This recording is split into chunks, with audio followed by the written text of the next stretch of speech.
Cet épisode est dédié à Caroline Grandjean, directrice victime de harcèlement homophobe et du pas de vague, qui s'est donné la mort lundi 1er septembre 2025, jour de la rentrée des classes. Nos pensées vont vers ses proches, notre colère contre ses bourreaux.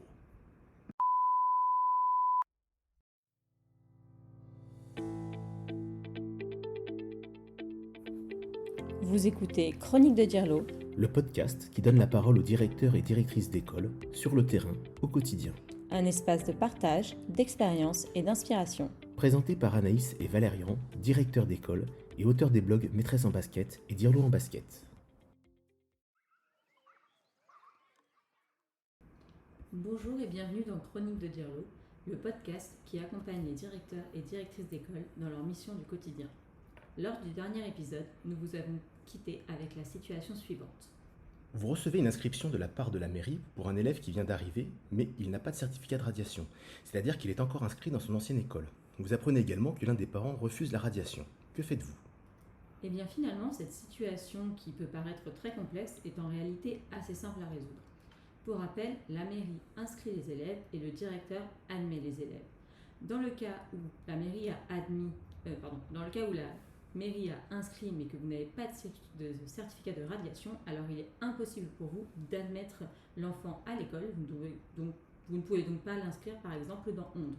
Par contre, vous avez l'obligation d'admettre de manière Temporaire. temporaire Ouais. l'élève en question. Donc il ne sera pas dans vos quotas, il ne sera pas dans vos listes, mais il devra être en classe. Ouais. On a une obligation d'accueil pour ces enfants et par contre on n'inscrit pas dans le registre matricule parce qu'à partir du moment où on l'inscrit dans le registre matricule, c'est qu'on l'a inscrit dans l'école finalement, comme sur Onde.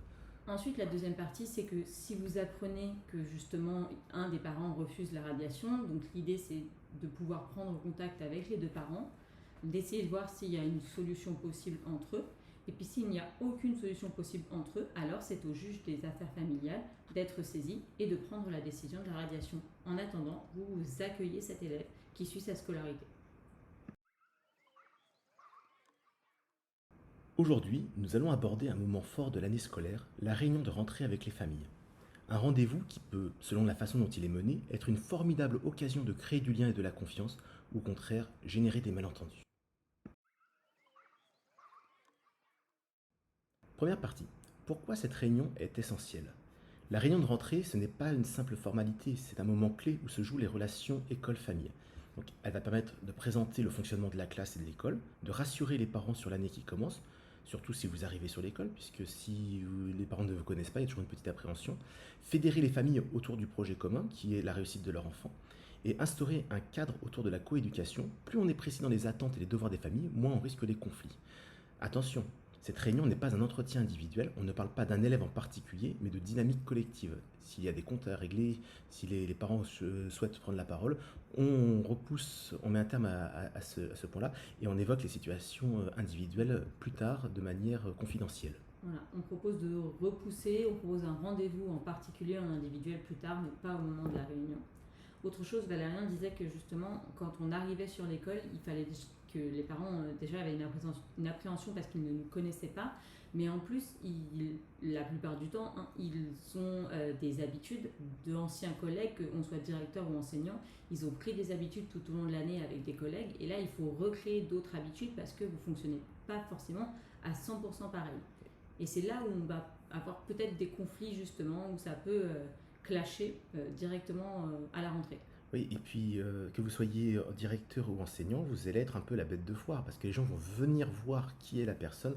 Donc voilà, attendez-vous pour votre arrivée à beaucoup de monde dans votre classe ou face à vous en tant que directeur. Deuxième partie, préparer la réunion. On va voir comment préparer la réunion selon deux points de vue, celui de l'enseignant et celui du directeur. Pour l'enseignant, ce qui est important, c'est déjà d'avoir structuré son discours, l'organisation de classe, les règles de vie, les attentes, les projets. On peut prévoir un support qui est assez simple, soit un document qui est distribué, on peut projeter un diaporama ou même faire un tableau avec quelques mots-clés pour garder que les parents puissent le garder toute l'année. On pense à des exemples concrets. Comment se passe une journée type, quelles vont être les habitudes de travail.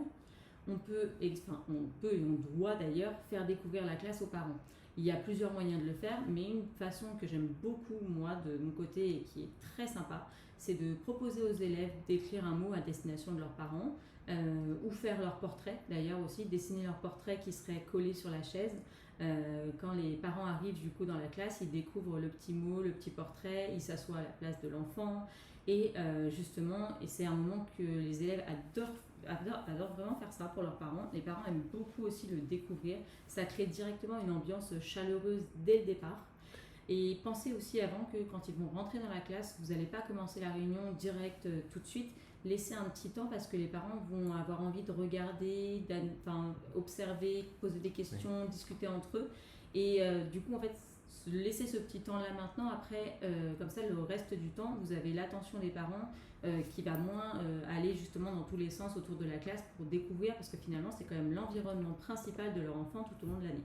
Oui, et puis c'est vrai que l'école, c'est l'image d'Épinal que les parents en ont, parce que pour beaucoup, surtout si vous êtes dans les petites classes, ils ne sont pas allés à l'école depuis que eux y étaient. Donc il y a aussi un moment où on redécouvre un petit peu l'odeur du tableau. C'est une odeur particulière qu'on a tendance à oublier nous enseignants. C'est vrai que quand on arrive dans une école, il y a toujours quelque chose, il y a une ambiance un petit peu particulière. Il y a aussi un peu d'appréhension. Alors par contre, moi ce que je vous déconseillerais, c'est de faire deviner la table des élèves. Non, non, c'est juste parce que moi j'ai été traumatisé quand j'étais enfant, parce qu'on reconnaissait tout de suite ma table parce que j'étais bordélique et et que la case était en bordel et que mes parents retrouvaient la case en quelques secondes. Voilà, donc ça c'est un traumatisme d'enfant et je remercie pas mes enseignants de l'époque.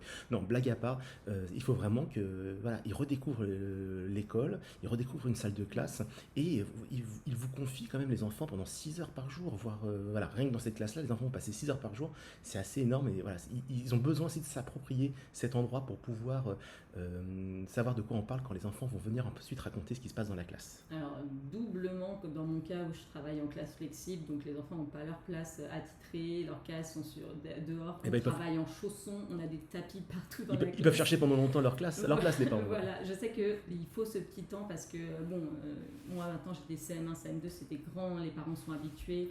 J'ai beaucoup d'anciens élèves, donc ça roule. Mais c'est vrai que dans un premier temps, ça étonne un petit peu dans ce moment-là. Et puis voilà, on va revenir après sur comment on s'organise justement pour ces réunions. Mais pour préparer la réunion du point de vue du directeur, là, il faut que vous puissiez donner des repères communs qui vont être harmonisés sur toutes les classes de l'école. Donc, quand on parle repères communs, on parle notamment des horaires de l'école, qui en plus sont un sujet sensible. On parle de la communication école-famille, on parle de la cantine, on parle notamment, on est obligé de parler en tant qu'enseignant de la lutte contre le harcèlement. En tant que directeur, c'est un point que vous pouvez aborder pour toute l'école. En tout cas, dans ce cas-là, c'est moi qui aborde ce point-là et mes collègues n'y reviennent pas. Ce qu'il faut aussi que vous puissiez préparer, c'est du coup préparer ces réunions avec vos enseignants, notamment si vous avez des jeunes enseignants qui n'ont jamais fait de réunion de rentrée, qui du coup ne savent pas forcément trop quoi dire, quoi faire. Là, vous êtes là aussi pour rappeler que le langage doit rester clair, on évite le jargon pédagogique qui est trop technique et on donne vraiment justement, comme je vous l'ai dit en haut, les différentes parties qu'on doit placer dans une réunion. Ce qui est important, je pense, à donner pour nos collègues, mais même pour les plus expérimentés, ça reste aussi des éléments de langage qui soient précis. C'est-à-dire que sur des concepts qui sont un peu complexes comme phare, sur EVAR ou sur, je ne sais pas, sur les protocoles de surveillance, les PAI, c'est important que les enseignants aient aussi des éléments de langage, c'est-à-dire des phrases toutes faites ou des concepts qui soient maîtrisés, qui a été débroussaillés pour que eux se sentent plus à l'aise avec ces notions. Après, on peut le voir, nous, en tant que directeur, on peut intervenir dans les classes pour présenter, mais on ne peut pas forcément anticiper le moment de la question. Alors du coup aussi, ce qui est bien à savoir, c'est que sur le blog donc maîtressenbasket.com, vous allez trouver un article qui est dédié justement à cette réunion de rentrée, sur laquelle on vous partage la trame, autant en tant qu'enseignant qu'en tant que directeur. Et des modèles Canva de diaporama si vous voulez vous faciliter la vie. Ceux-là sont déjà en ligne et quand je parle de 2 diaporamas, parce que version directeur et enseignant, c'est parce que dans mon école, nous faisons tous la réunion le même jour.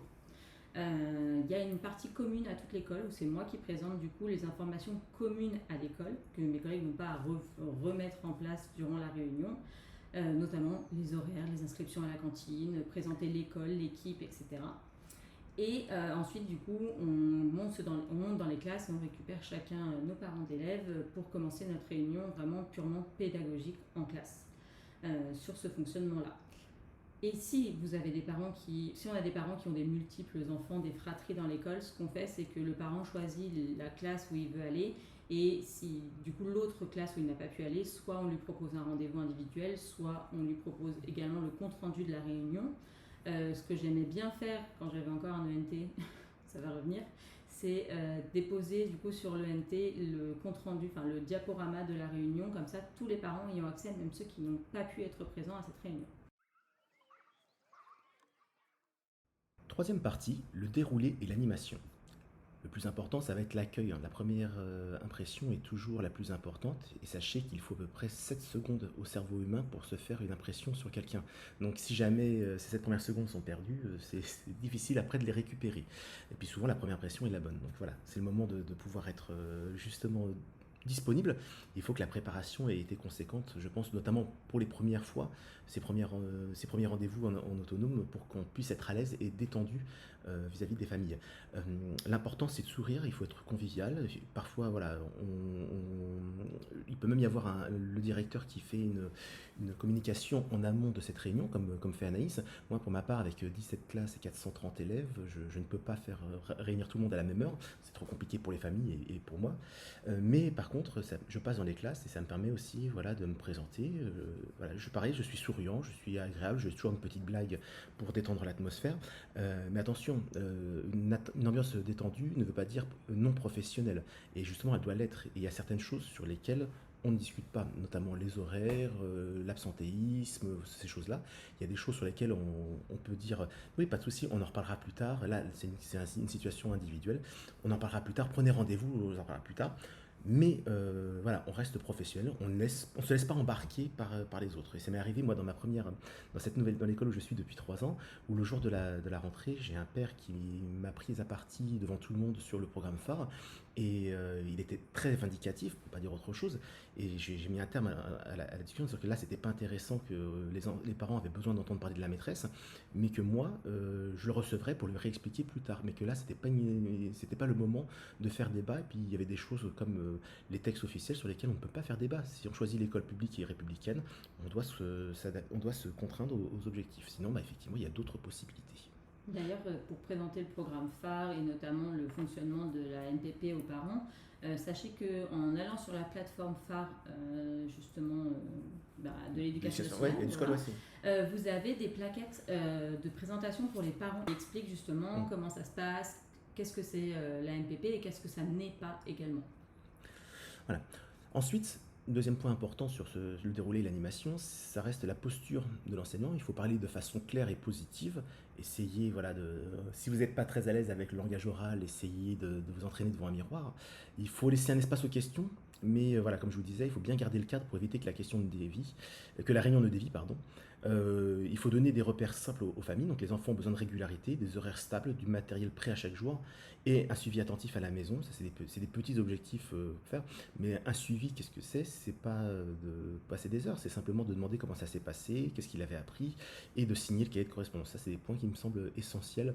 Voilà. Après, on n'a pas à préjuger de l'investissement des familles à la maison, parce que les parents élèvent leurs enfants comme ils le veulent. Mais nous, on a besoin d'avoir un retour des familles pour savoir qu'on est bien dans de la coéducation et non pas à sens unique ou qu'on rame à contre-courant. Un dernier point qui est important à mettre en place, c'est la valorisation. Donc en tant que directeur, vous allez pouvoir mettre en avant les différents projets de classe, souligner l'importance du rôle de chacun, que ce soit les enseignants, la famille, mais surtout l'élève en lui-même. Comme exemple de phrase qu'on peut placer dans la réunion, ça va être nous sommes une équipe autour des enfants, chacun a un rôle à jouer et c'est ensemble que nous construirons une année réussie. C'est une petite phrase justement positive qui rassure les familles et qui donne envie. C'est souvent, moi, c'est ce que je dis quand j'ai un conflit ou un désaccord avec une famille où je vois la famille qui monte. Je dis, mais attendez, moi, mon objectif, c'est la réussite de votre enfant.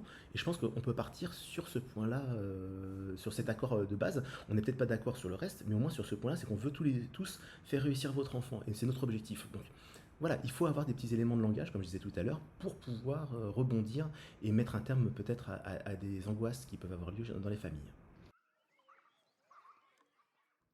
Quatrième partie, les points clés à aborder. Dans un premier temps, on a tout ce qui est organisation pratique. Donc comme on l'a dit, répété, les horaires, le matériel, les absences et la communication école-famille, enseignant-famille. Le deuxième point, c'est les attentes vis-à-vis des familles. Parce que oui, les parents ont des droits, mais ils ont aussi des devoirs. Et justement, ce qu'on va attendre des parents, c'est d'avoir un suivi de la scolarité de leur enfant, à commencer par exemple par le suivi du cahier de liaison, par le suivi des devoirs aussi, notamment en élémentaire, et puis le respect du règlement intérieur. Un troisième point qu'on va avoir à aborder, c'est la vie de classe. En tant qu'enseignant, vous allez présenter votre fonctionnement de classe, les règles de la classe, la responsabilité des élèves. En gros, comment se passent vos journées, comme on l'a dit, une journée type, qu'est-ce qu'on attend des élèves et qu'est-ce que vous attendez justement des parents par rapport à ces responsabilités-là. Le quatrième point qui va être important à aborder, c'est les projets de l'année. Il faut parler des sorties qui sont prévues, des interventions qui sont déjà prévues, des événements. Si vous avez un projet annuel ou un projet par période, par exemple, je prends l'exemple de ma classe cette année, nous travaillons sur le voyage dans le temps sur toute l'année. Et ben, c'est un projet que je vais présenter aux familles et je vais présenter dans ce projet comment est-ce qu'on va travailler justement le voyage dans le temps et dans quelle matière on va le faire. Un point aussi important, le cinquième à placer, ce sont la place des parents élus, des représentants de parents d'élèves, ainsi que les parents volontaires pour justement, on parlait tout à l'heure, des sorties, des événements. Ça, c'est important dès le début de l'année de dire qu'on a besoin des parents d'élèves.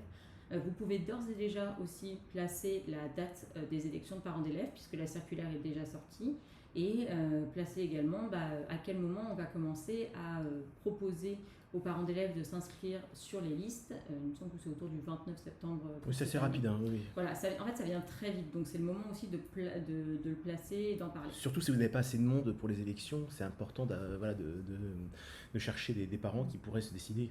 Si vous n'avez pas assez de candidats. Et si vous avez justement des difficultés avec les candidats ou des parents qui n'oseraient pas se lancer, vous pouvez toujours faire appel aux parents élus de l'année dernière, donc qui sont élus jusqu'aux prochaines élections, qui peuvent intervenir, rassurer, expliquer ce qu'ils ont fait tout au long de l'année dernière. N'hésitez pas à vous appuyer sur eux si vous en avez besoin. Ensuite, le sixième point qui est à aborder, ça va être vraiment un point obligatoire. Donc il y a deux points qui sont obligatoires dans les textes qu'on nous demande de placer.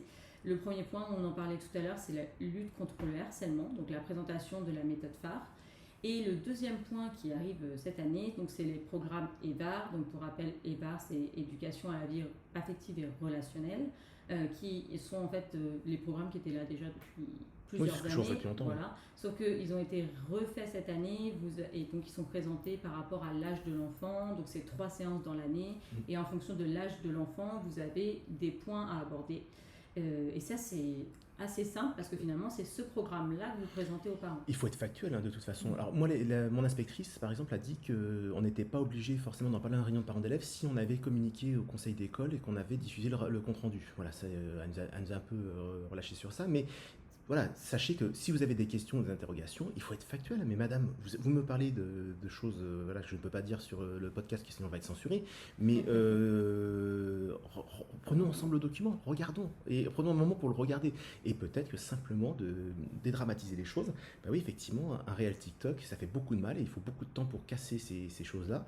Mais voilà, c'est à nous justement, on parlait de professionnalité et de professionnalisme, et c'est là que nous sommes enseignants et on sait de quoi on parle.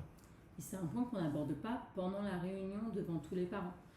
Cette maman, elle a un questionnement, elle a une remarque à faire, très bien, nous en reparlerons on prendra un rendez-vous. Alors toi, je ne suis pas forcément d'accord avec toi sur ça, parce que si jamais ça arrive, je pense qu'il y en a d'autres dans la classe qui peuvent être inquiets. On peut déjà donner les premiers éléments de réponse en disant mais regardez madame, les programmes, ils me disent ça pour le niveau de classe.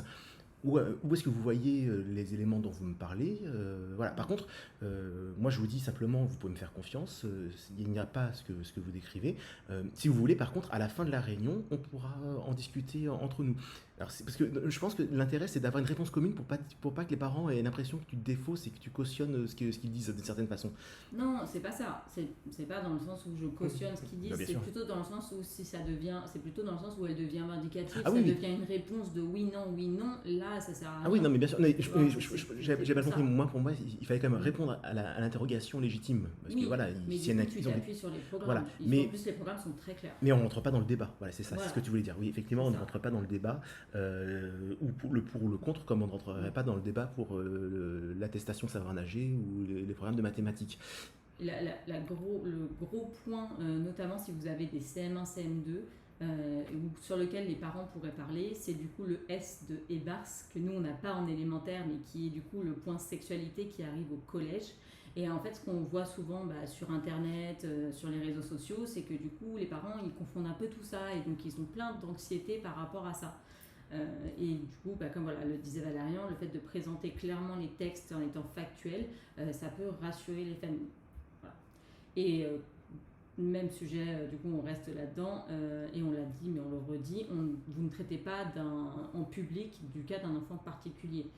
Si Madame Machin ou Monsieur Truc a décidé de parler du problème de son enfant, par exemple d'un problème de harcèlement qu'il a eu l'année dernière ou sur lequel il est inquiet, on ne le fait pas en réunion de rentrée, on prend rendez-vous pour en discuter, rassurer la famille, etc. Pareil, il ne faut pas que ça soit un tribunal, parce que le petit Mathéo qui harcèle tout le monde et qui frappe depuis la petite section, alors qu'on est en CM2, eh ben, ça ne va pas devenir une question pendant la réunion. Ça, on en parlera après, on n'en parle pas devant tout le monde. C'est ça. Cinquième partie, les erreurs à éviter. Alors déjà, le principal sera contrairement à ce podcast, c'est de faire un monologue trop long et sans interaction. Bon, ça c'est l'exercice du podcast. Mais voilà, n'hésitez pas à poser des questions, à laisser un temps de réaction. Voilà. Les parents sont beaucoup dans la réception d'informations. Mais voilà, s'ils ont des questions, rebondissez, servez-vous de ce qu'ils disent. Et puis si jamais le point qu'ils abordent, vous allez en parler dans 20 minutes, vous lui dites, écoutez, j'ai bien entendu votre question, je vais y répondre tout à l'heure, donc je reviendrai dessus tout à l'heure. C'est ça les petits éléments de langage qu'on peut donner aussi à nos collègues débutants, c'est ne pas hésiter à rebondir et à remettre simplement le cadre. Alors pareil, hein, on n'emploie pas un vocabulaire trop technique, hein, parce que nous sommes les spécialistes du jargon pédagogique de l'éducation nationale. C'est totalement incompréhensible pour certains parents. On ne va pas parler du référentiel bondissant utilisé dans le bassin d'aisance en milieu aquatique. Voilà, non. Ou de l'IP qu'on fait à la CRIP en passant par la MDPH. Voilà, pour nous, ce sont des choses qu'on comprend, mais pour la plupart du commun des mortels, c'est totalement abscon et complètement déconnecté de leur réalité. On n'est pas là non plus, et ça, il ne faut pas donner cette impression de juger ou de pointer les familles. On n'est pas là pour donner les bons points ou pour de dire ah ben on partira en classe découverte, sauf si le petit Marcel ne fait que des bêtises. Voilà, ça non, c'est pas possible. Et enfin, il faut qu'on reste maître de cette discussion. On ne laisse pas un parent monopoliser la parole. Ça m'est déjà arrivé où j'avais des parents qui gardaient ça. Première fois, on lui dit d'accord, très bien, on a entendu, merci. Est-ce qu'il y a d'autres parents qui veulent. N'hésitez pas à mettre les parents à intervenir. Et puis, si jamais il y a un monopole de la parole et que vous n'avancez pas, vous dites à un moment, c'est simple, si je ne peux pas avancer, je ne peux pas faire cette réunion, dans ce qu'on on met un terme. Et il ne faut pas hésiter dans ces cas-là à se dire, on prendra un rendez-vous à un moment plus calme, je vous donnerai les informations par mail, parce que là aujourd'hui l'école va fermer, je n'ai plus le temps de parler et je n'ai pas le temps de faire. Donc il faut rester professionnel sans s'énerver, mais simplement dire, là j'ai pas pu dire ce que j'avais à dire, mais alors vous me laissez parler et je vous interviendrai tout à l'heure, je vous laisserai la parole, mais laissez-moi avancer, voilà, et prenez les autres parents à témoin. Sixième partie, le rôle du directeur. Alors finalement, quelle est la place du directeur dans ce moment de réunion de rentrée? Eh bien, comme on l'a dit en amont, on va être là pour donner un cadre commun à l'équipe, pour harmoniser les réunions.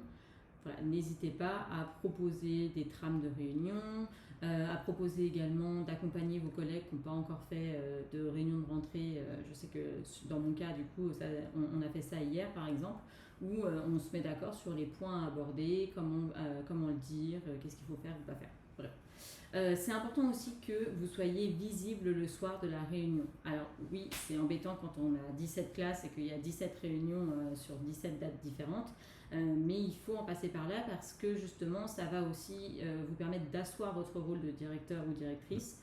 Vous allez pouvoir accueillir, passer dans les classes et montrer votre disponibilité. Et ça, c'est important parce que même si vous avez l'impression de perdre du temps, vous en gagnez en réalité parce que les parents reviendront vous voir de manière plus précise, sauront qui vous êtes et seront plus rassurés. Finalement, c'est comme les premières semaines de classe où vous prenez le temps de bien asseoir la méthodologie, la façon dont est tenu les cahiers, comment est-ce qu'on se range, comment est-ce qu'on fonctionne en classe. C'est du temps perdu entre guillemets au début qui est gagné sur la suite. Comme je le disais, vous pouvez du coup évidemment, vous êtes là aussi pour soutenir les enseignants débutants. Et puis enfin, vous allez pouvoir être là pour poser un cadre clair aux familles qui tient en 3 mots: respect, bienveillance et cohérence. En conclusion, la réunion de rentrée avec les familles est un moment précieux.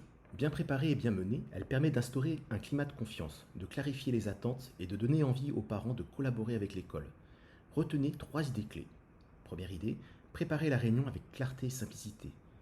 Deuxième idée, favoriser le dialogue sans perdre le cadre.